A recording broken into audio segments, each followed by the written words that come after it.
and welcome to Ryan and Brian's Bible Bistro, a podcast all about the Bible, theology, and all things related to the Christian faith. I'm the Ryan half of Ryan and Brian, and this is episode number 22. This week, Brian and I are discussing the archaeological evidence that proves the historical value of the Gospel of John. As we highlighted in episode 18 about the Gospels, the book of John is different than the Synoptic Gospels, which has led some to believe that some of the stories in John are non-historical, that it's all symbolism. However, recent discoveries are pushing against that narrative, and that's what we talk about in this episode. Before we get started, if you're enjoying the podcast, would you mind leaving us a review on Apple Podcasts or a review on Facebook? If that's not your thing, would you mind sharing the post about this episode or another episode you've enjoyed on Facebook? Or, just tell your friends. We'd love to expand our audience. All right, let's jump into this episode looking at the archaeology proving the historical value of the Gospel of John. Does my voice sound okay? Your voice sounds great, Brian. Great. It's like butter. Butter. Well, Brian, welcome back to the bistro. Hey, it's always good to be in the bistro. I like the bistro. Yeah, you know what? I like the bistro too. It's kind of a special place. Yeah, it is a special place. I'd be a little concerned if you didn't like the bistro since we're spending so much time in it. Fair point. We are. Yes. So what do you want to talk about today?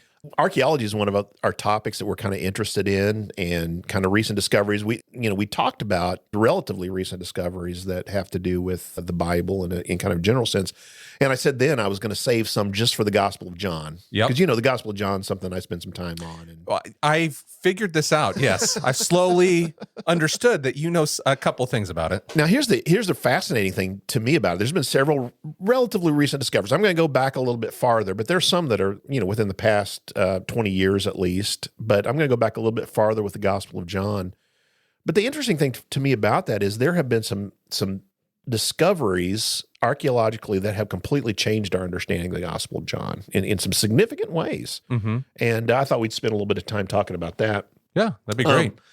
The first thing I wanted to just mention, though, is this might come as a surprise to some people who are listening, but for a long time, the Gospel of John was not considered to be very historical at all. Really? Yeah. I mean, there's obviously some historical parts to it, but there were a lot of people who did. And I tell you, it goes all the way back. There were some statements by some of the early church fathers, one particularly by a guy by the name of Clement of Alexandria. And what he said after the other gospel writers had written, John wrote last of all, and he wrote a spiritual gospel. And that phrase or that word, spiritual gospel, has caused people to kind of, I think, look at the Gospel of John as not really being interested in history or what actually happened, but being more about symbol and metaphor and images. In other words, they've taken to mean he was writing theologically. So it was all symbolism. Right. That there was no historical. No history at all. Which is interesting since we also talked about the book Symbolism in the Fourth Gospel about that it does have a lot of symbolism, but he took it as it's pure symbolism, like none of these things really happen. Yeah, for John, the way I've said it, and I think I've borrowed this from somebody else, I can't remember who at the moment, but borrow, quotation. This is my citation here. Yeah. But, that for John, it is theological, but that it happened was very important. And, he at some of those crucial points, for example, one of them's in John chapter 19, when Jesus is crucified, and his side, he's already dead. They soldiers come to break the legs of the people who are crucified with Jesus. We'll talk about this a little bit later. Mm-hmm. And one of the soldiers thrusts his spear into Jesus' side, and it says blood and water flowed out. And right there, the author of the gospel says, "I was there and I saw this." Basically, I can testify that this is true.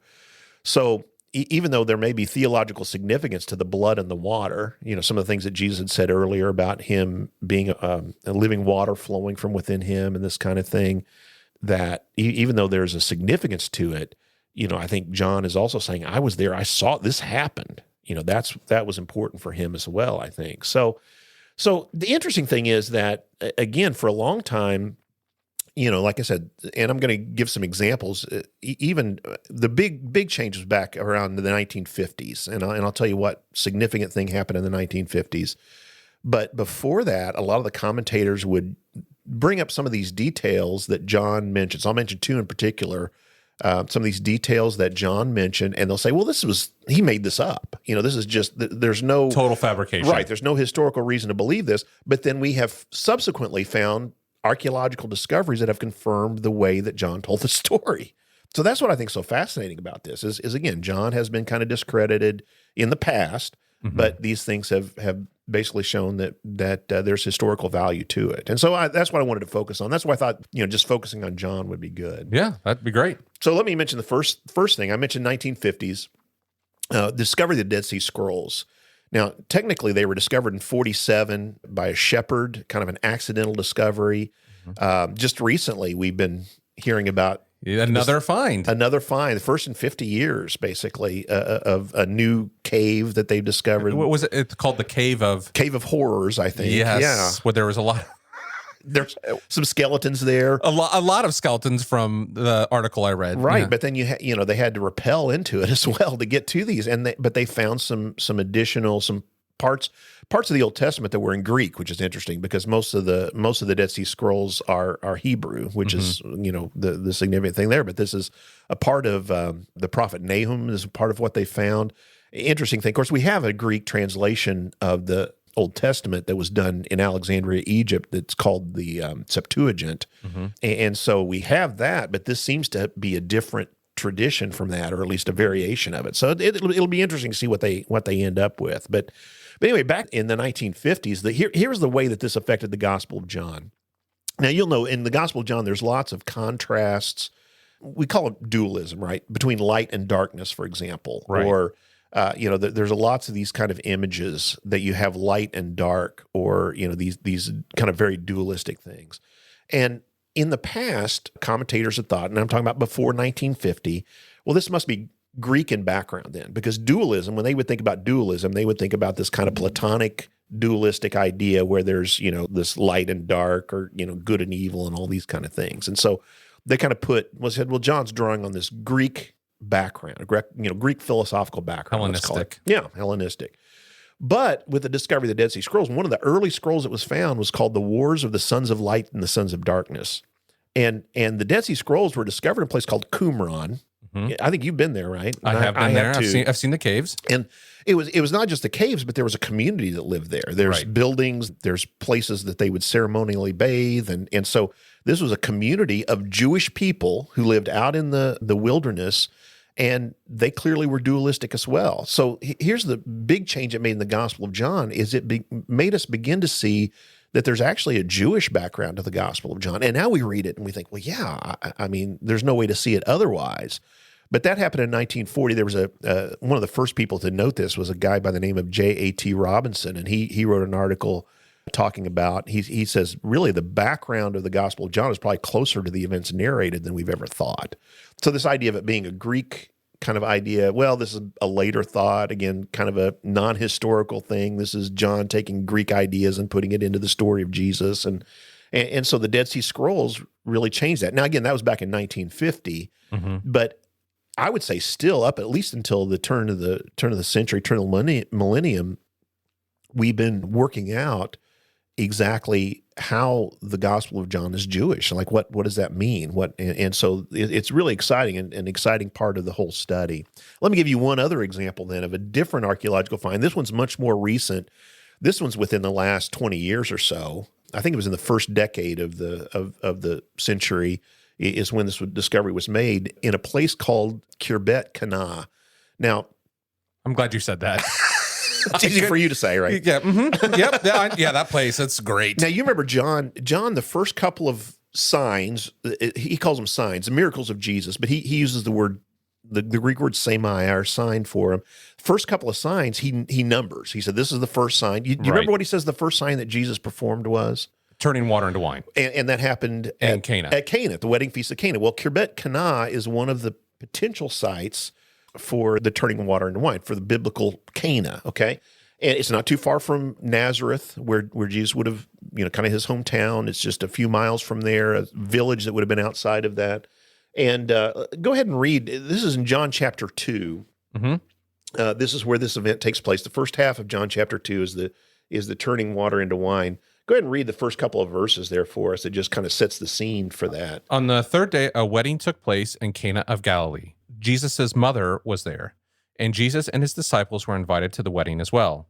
When the wine ran out, Jesus' mother told him, they don't have any wine. Okay, now this is interesting.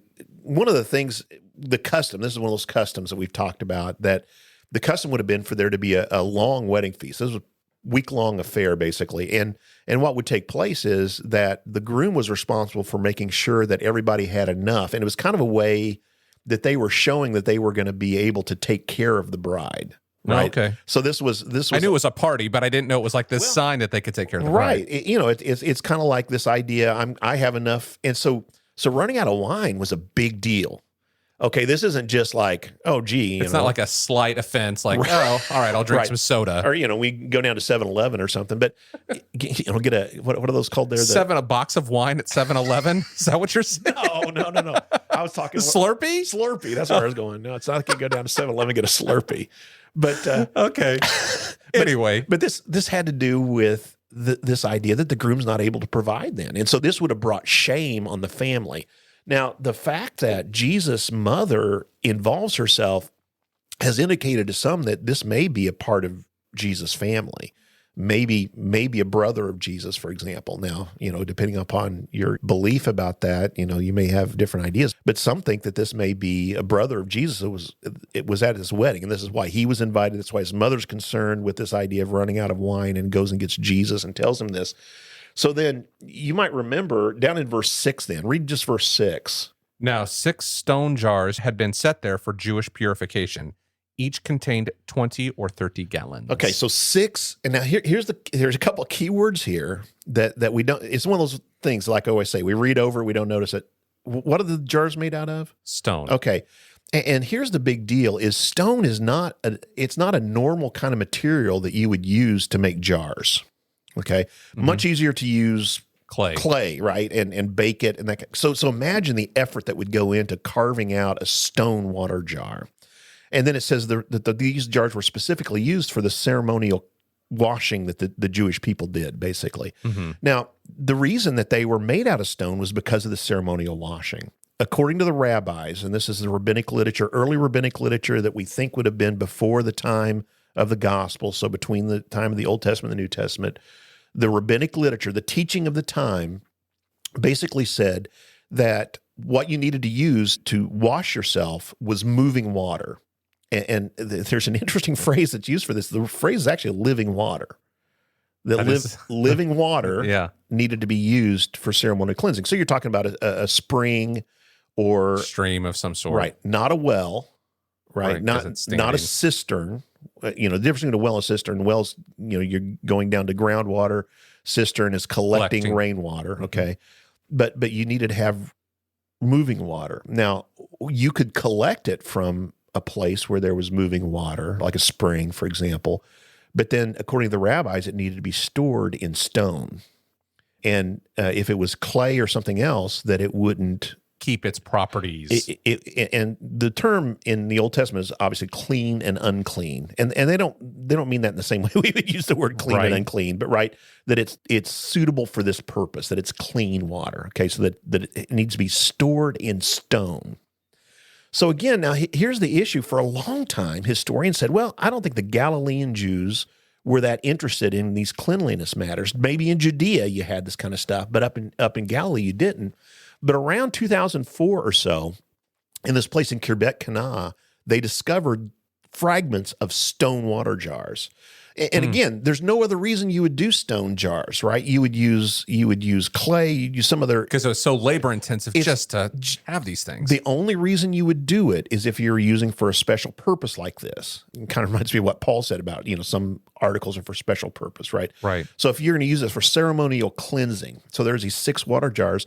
Again, for a long time, historians said, well, this is a detail about what Jesus thinks about the cleanliness system of the Jews. It's a theological issue, is what commentators said for years, until we discovered, no, there are actually stone water jars up there.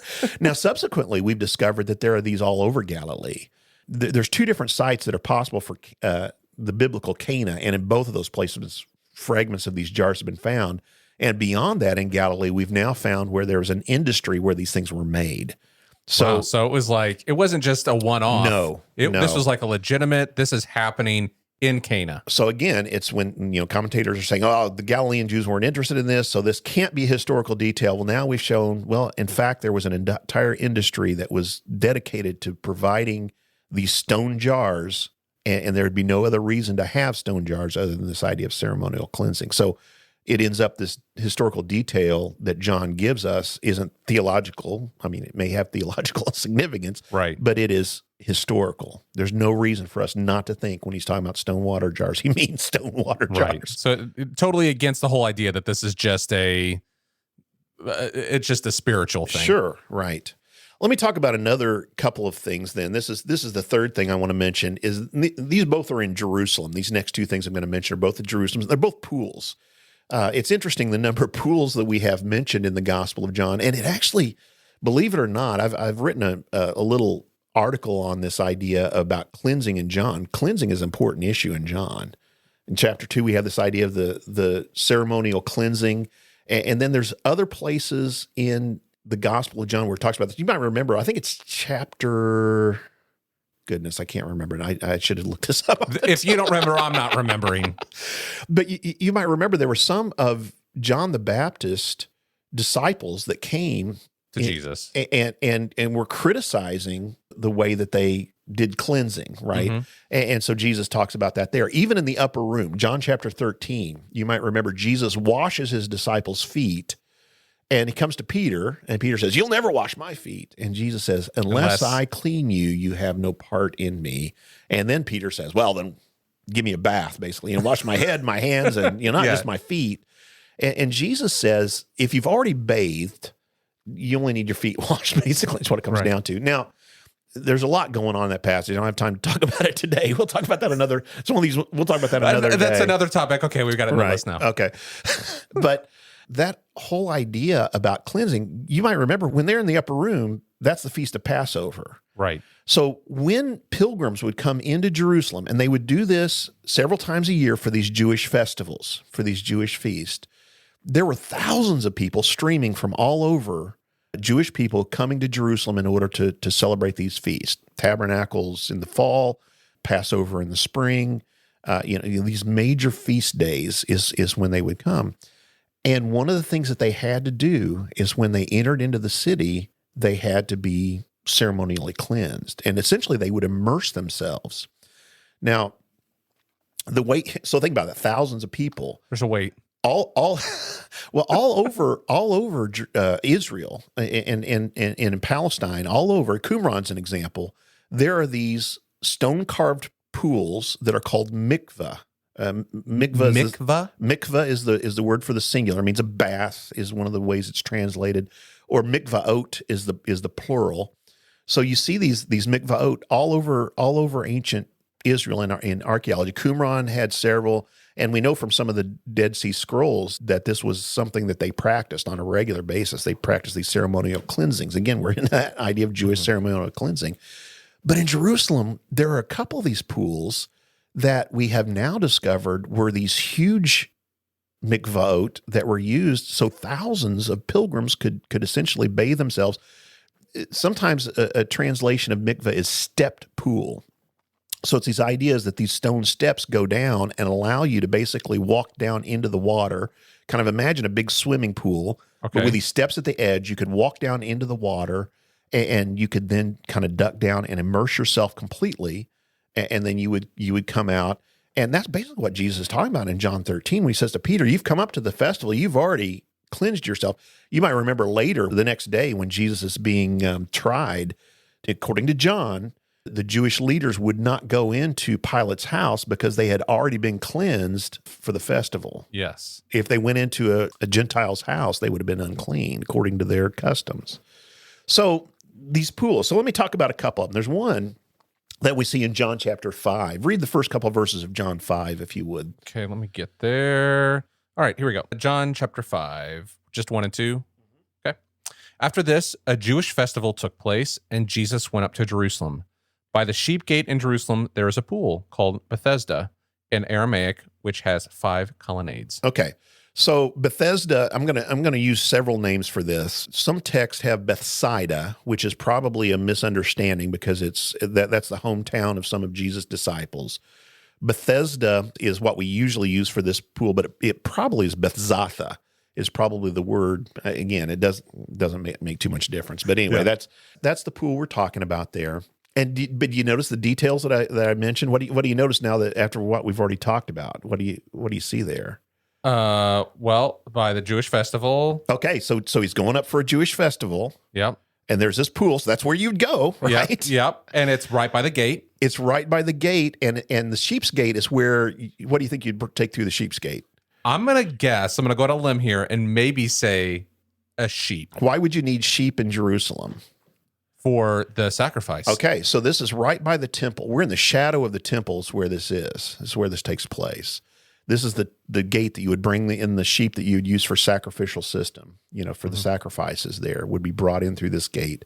And here's this pool. Now, this pool was actually discovered. You guys are going to say this is not a recent discovery. It was discovered originally in 1888. But now here's the really interesting thing. Even though it was discovered, it was this single pool in 88. There's another detail, architectural detail that John gives us there. What does he say? 5 colonnades. 5 colonnades, or you'll sometimes see the word porticos. So colonnade's a covered porch, like a long covered porch, if you can imagine. That's what a colonnade is. You could walk under it, especially in Jerusalem. There's winter rains, and so you needed a kind of a shelter basically for those times of the year. And a long time, and you can look at commentators. They will say that this 5 colonnades stands for it's a symbolic detail, theological, and John is making some point. Probably, and you're not going to believe me when I tell you this, but there are commentaries that say this has to do with the 5 books of Moses. Yes, I don't believe you. Well, I'll have to show you later then. So that's a stretch. So they're saying this isn't historical detail at all. Now, again, this was discovered in 88. 100 years later, there were additional digs that were done. So this is let's say 1980s, okay. late 1980s, early 1990s. And what they've discovered is actually there are 2 pools here. There's a north pool and a south pool. Interesting thing. This has to do with the things I've already told you about. See, this all kind of comes together here. What they would do is they would have a north pool and they would have a south pool. The north pool was higher. And what they would do is from time to time, they would open a gate and allow water to run. These are both stone-lined pools. They would allow water to run from the top pool into the bottom pool because that's living water. Interesting. That could be used for ceremonial cleansing. We found in the south pool, it's a stepped pool. And in fact, that detail's there. Do you remember when this man's been laying there, 38 years? Is that what the scripture said? Do you still have the Bible there in front of you? Let me pull it back up here. I think he'd been there, paralytic for 38 years. And you remember Jesus says to him, do you want to be well? Yes, and he's waiting for the waters to be stirred. Exactly, which is what happened when this gate would be open and the waters would come from the upper pool to the lower pool. But then what does the man say to Jesus? He says, do you want to be well? And the man responds, oh, gosh, I'm pulling it up. Brian. We can cut this out. We can cut this out. No. Do you want to be healed? The sick man answered him, sir, I have no one to put me into the pool when the water is stirred up. And while I'm going, another steps down before me. Okay, so there's this idea of the steps into the pool. Mm-hmm. And so again, what we understand this to be is a mikvah now. We understand that now. Now, here's the interesting thing. If you think about having 2 pools then, imagine a north pool that's a little bit higher and a southern pool. You've got on each side a colonnade, and then you have a colonnade we have discovered that goes right down the middle. Mm-hmm. So if you count that, that's 5 colonnades. So wait, you've got 2 on each, or wait, 1 on each side? Well, no, there's you got a north pool and a south pool. So if you think about kind of a rectangle, imagine a rectangle. So how many porticos would that be? That'd be 4, one on each side, right? Yeah, I'm just trying to picture this. I mean, I know you never had math in college. Oh my! Sorry, we're gonna have words later. Okay. So imagine the north pool and south pool. There's a portico on each side, and then there's one down the middle. So that's the 5th portico. Gotcha. So we have archaeologically discovered there were 5 colonnades. There were 5 porticos around this pool, one on each side, and then one that divided the north and the south pool. And so again, what people thought were at some point a theological or a historical detail is in fact that, so this next one is this one's kind of interesting. If you've ever visited Jerusalem, we've talked about Hezekiah's tunnel before, and you said you went down into Hezekiah's tunnel, but you didn't go through it. Yes, we didn't go through it. We didn't have, the water's very cold, and we didn't have the waders and stuff, and I'm also 6'4". Yeah, it is. It's a short. It's a tight. So Hezekiah is, of course, this Old Testament king, and one of the things that he did is he made, there was a spring of Gihon, it's called, and he basically he dug a tunnel, or had a tunnel dug. He didn't do it himself. He was a king, he could order people to do it. He doesn't do that kind of stuff. But this is really fascinating. In fact, it's interesting that they dug this underneath. We can see they went from two directions and they met in the middle, and you can see where they met. They were very close. Pretty amazing they could do this in the ancient world, but he dug this so that you could, without leaving the walls of Jerusalem, you could have a supply of water. And what that basically did is it helped make Jerusalem siege-proof. Yeah, it's stronger defense, that you don't have to go outside the city walls for water, so it's not like an army can cut off your water supply and basically make you thirsty enough that you have to come out. Yeah. So this is why he did it. So you can go through Hezekiah's tunnel, and you come out to this small pool, and for a long time people said, "Oh, that's the pool of Siloam," because that's about the general area that it's supposed to be. Now, you remember the pool of Siloam in Jesus' gospel. It's in John chapter 9. You might remember then there's a man who's born blind. Yep. And the disciples are like, well, did he sin, or did his mother sin, or parents sin, And so Jesus said it's so the glory of God could be revealed.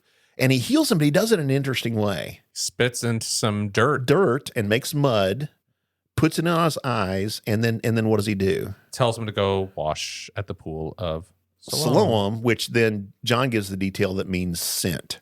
He said he sends him to this pool called Sent. Now, he says, you need to wash there, right?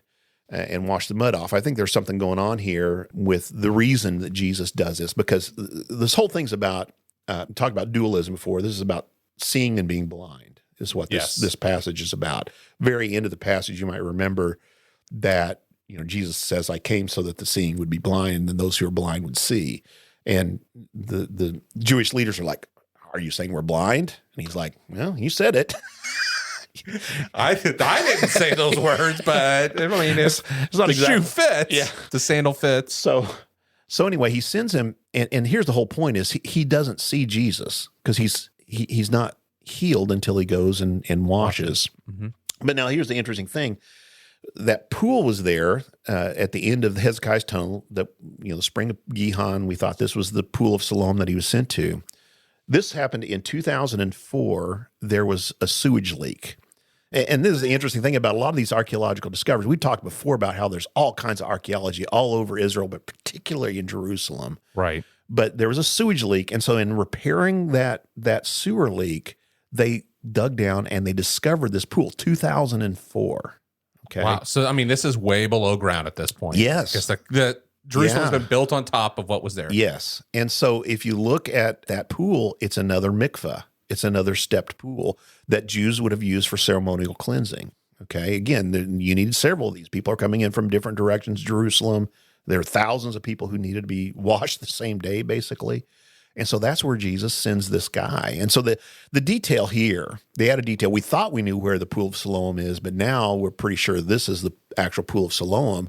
And where Jesus sends him and says to him, wash, is a place that the Jewish people would have gone to cleanse themselves ceremonially. It gives us a little bit of a different perspective, I think, on what Jesus thought about the ceremonial cleansing. Some people said, well, Jesus completely rejected it. I don't know that that's what's going on here. I think what instead is he's sending him to this place, a traditional site of cleansing, and that's where the guy goes and he washes himself and is clean and is able to see. That's really interesting. Yeah, I think so. It's John 9, 6 and 7. You see a couple of those verses there. Did you have that, or have you? Yeah, I've actually got them here. Yeah. Read it, so John 9, 6 and 7. After he said these things, he spit on the ground, made some mud from the saliva, and spread the mud on his eyes. Go, he told him, wash in the pool of Siloam, which means sent. So he left, washed, and came back seeing. Okay, so that's what's going on there. So here's the last one I think I'm going to mention, and this is a discovery that people talked about a lot, and there's various parts to this for us understanding the Gospel of John. You've been reading Josephus lately. I have, yes. Right. When you read the literature of the ancient world, Jesus was not the only person crucified.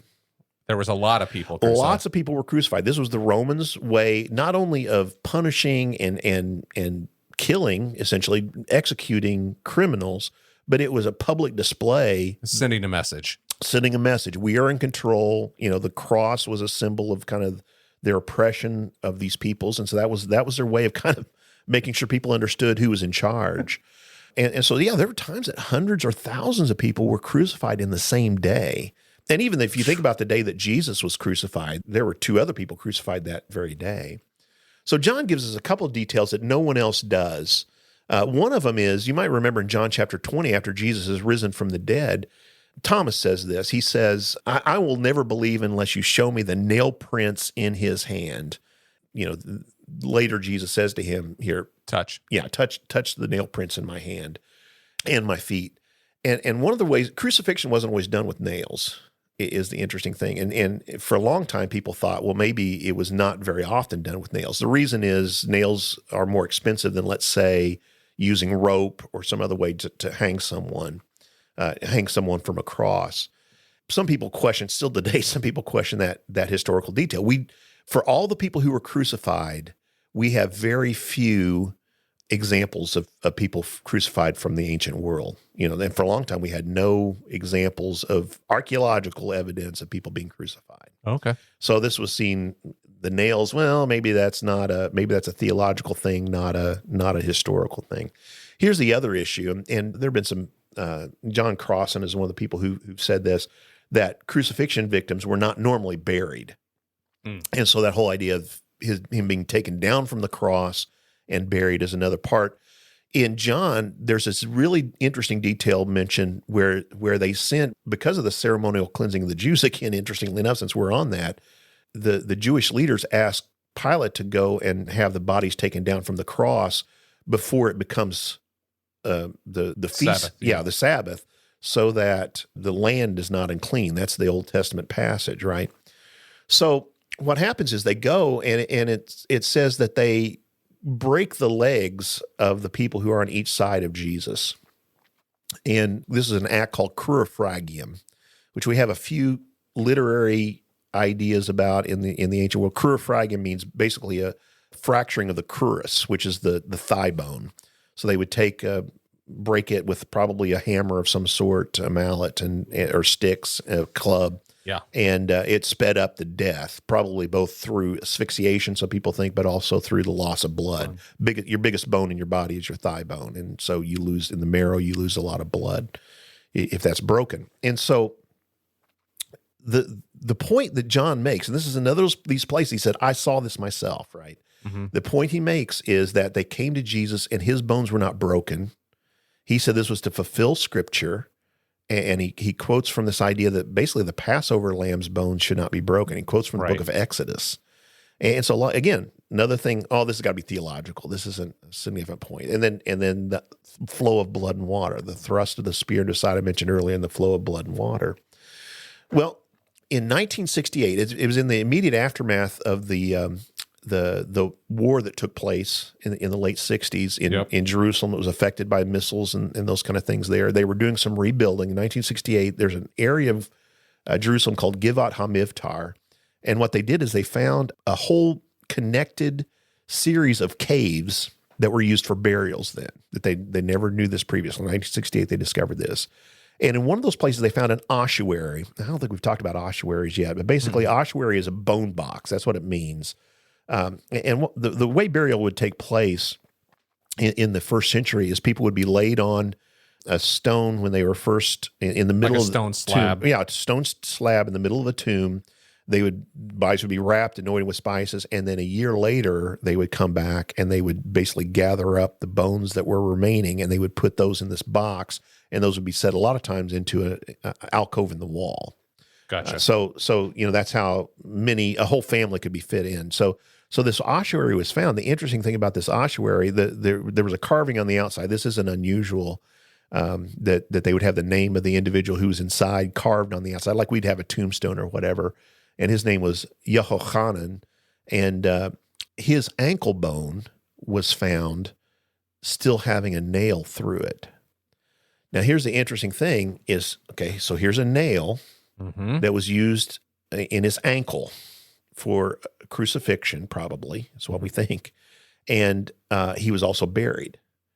So here's an example of another crucifixion victim. We think he was crucified right around 70 A.D. You might remember the Jewish rebellion was taking place then, and the Romans were crucifying people.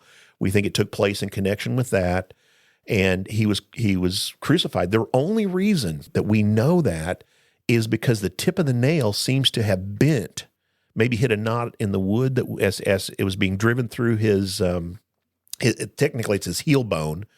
And again, it gave us kind of a different insight into the different ways that crucifixion were done. We think probably his legs, instead of like you classically see Jesus kind of feet crossed over, it seems like his legs were one on each side of the cross for Yohanan's case. And it was driven through his heel bone into the wood, but the nail tip curved. And so what we think is these nails, they were used for different reasons, but often they were reused because of the expense of them. And so when they tried to pull this one out, they couldn't because basically the tip of the nail had bent. And so I'm going to pass out.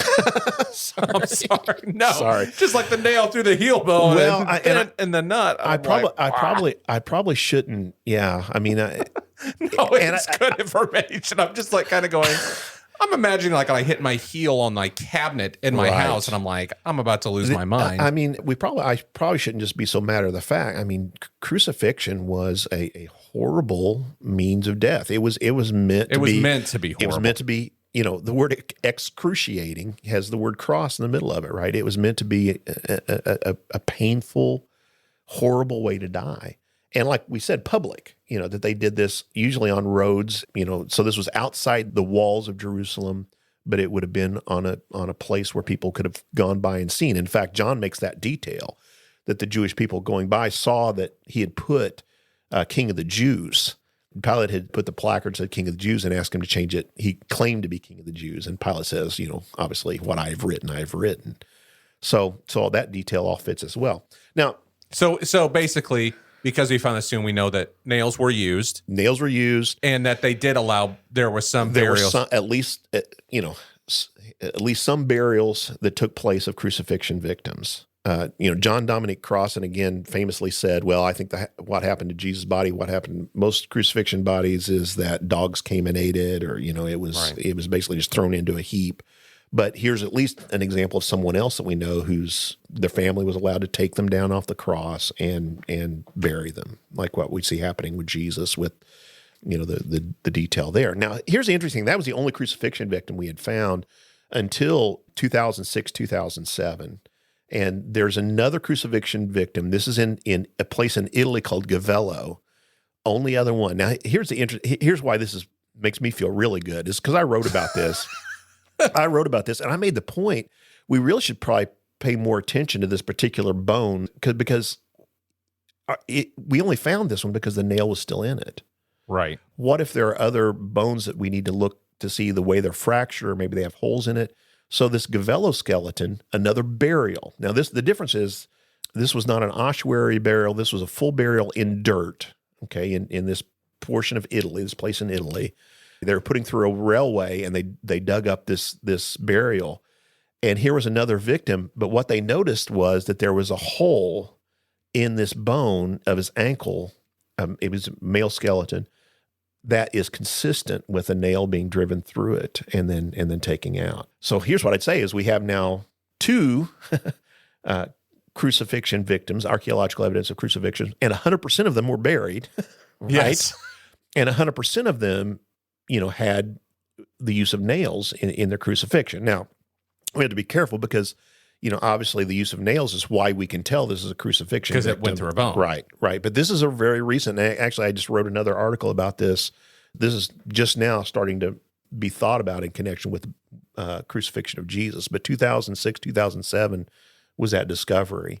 So I guess here's my overall point. And again, archaeology isn't always about, as I've said before, archaeology mainly is about talking about the cultures and the customs and those kind of things. It's not always these, I found the, Ark of the Covenant, or I found the, the burial shroud of Jesus, that kind of thing, the Holy Grail, often it's more about these culture kind of things. But there are times where people have criticized the Gospel of John in particular as being ahistorical, not historical. And instead, what we've seen is archaeology bears out this. So does that leave you with any questions or any thoughts? Yeah, I mean, for me, I never had thought that most people, or there were those in academia that considered that the Gospel of John was not the Gospel of John, right? or that it wasn't historical like Matthew, Mark, and Luke. And so I don't know if I have any questions. I mean, I think it's just really interesting to think and to see the correlation between the two of them. It's not like we found something that this is specifically from this time, but kind of going, we're seeing, again, as you said, and we've talked about worldview a couple, but you're starting to see the cultures and the practices and that how that helps inform us understand what's happening. And that you mentioned John Dominic Crossan, but he doesn't believe much of what Jesus says or does and through some of this stuff. And so, but to see that as we're progressing in time, some of these things that we thought were not historical that we're finding in the earth, and and it's always interesting for me to think, you talked about the pool of Siloam. I think it's always like, well, how come we didn't know this and we just found this in 2008 or whatever? But like, how much is buried under the ground in Jerusalem? Yeah, there's that, and as I said before, Jerusalem is such a touchy place to dig because of there's another thing I didn't mention. I could have mentioned this. It talks about the stone pavement. John tells us that Jesus was brought out when at Pilate's house in the stone pavement, and that's underneath again some very special areas of Jerusalem, and so digging there has been difficult. Now they have found what seems to be that stone pavement, that very place where Jesus was, and there's different debates about that and so forth. But yeah, Jerusalem particularly is a difficult place because people still live there, and people from different religions consider those places to be sacred and holy, and not necessarily places they want someone coming in and digging and that kind of thing. So yeah, it makes it difficult. Yeah, and it helps me as I'm thinking about reading the Gospel of John or any of the Gospels, because I think, again, we've talked about this several times, the veil of time and what's happening, but these are real places and these are real things. Not that I ever questioned it before. Right. But there's tangibleness to it as we read this. This is real, and that John is writing a certain way, and there is symbolism in the Gospel of John, but that these are real places with real meanings, and that would have had very special and real meaning to the original readers of the Gospel, and potentially real events. I think these are what John is writing are things that he saw, things that he says this happened, and I was there and I saw it. So, very good. Well, Brian, thanks so much for sharing. Not a problem. Good to be back in the bistro with you, Ryan. Yes. We'll talk again soon. All right. Sounds good. Bye. Thanks so much for listening to this episode of Ryan and Brian's Bible Bistro. Next week, Brian and I are talking about Bible study preparation. We both share the tools and processes we go through for our personal discipleship, as well as when we are teaching, Brian in the pulpit and myself in a small group setting, to make sure we're getting to the biblical author's true intent. We hope you'll join us for that. You can find show notes, links, and more at thebiblebistro.com, as well as sign up for our email newsletter to stay in touch, but also to get some exclusive content we are working on. You can find us and follow us on Facebook and Instagram at The Bible Bistro. And as always, you can subscribe to us on either Spotify or Apple Podcasts, wherever you get your podcasts. Just search for Ryan and Brian's Bible Bistro. Thanks so much for listening. We'll talk to you next Tuesday.